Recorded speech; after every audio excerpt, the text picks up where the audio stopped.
One of my fondest memories growing up was when my parents decided to have their first home built. We had to stay with my grandparents for about 6 months until the home was complete. Of course, this meant that we had to put a lot of our belongings in storage. When the big day finally arrived, we were all so very excited. But our excitement bubble quickly burst when we discovered that while in storage, some of our boxes came home with some unwanted friends. Roaches. My mama was determined that those nasty hammer knockers was not going to make it into her newly built 4-bedroom, 2-bath home. And so she had each and every one of us to meticulously unpack each and every box on the U-Haul truck before we took anything into the house. But despite all of her hard effort, some of them nasty things still made it in there. And so the war with my mama and them roaches were on.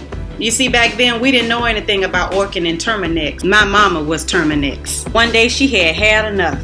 And so while we were asleep with one can of Raid in one hand and a shoe in the other, she decided that she was going to fight them jokers. And by the next morning, my mama was a little bug-eyed from all that Raid spraying. But them roaches were gone. The one thing I noticed during my mama's battle with the roaches is that they always scattered when the lights came on. We could be coming home from church or some sort of school event, and the moment my daddy turned on them lights, them jokers were scattering everywhere. There are some of you who have recently decided to make a lifestyle change. You've decided to get your act together. Whether it may be going back to school, getting off them streets, working on your family, or getting it right with the Lord, you've decided that it was time to make a change. But once you made that change, you noticed that you were losing some of your friends and you were wondering why. Well, baby, I'm here to tell you that it wasn't nothing that you were doing wrong. It's just that when that light starts shining in your life, those roaches have no choice but to scatter. It was just that all those people who you thought were friends were actually roaches who can't handle your shine. So no, boo, you're not doing anything wrong. It's just that God is revealing to you who your real friends are. So instead of crying over spilled milk, you better thank God for removing them roaches.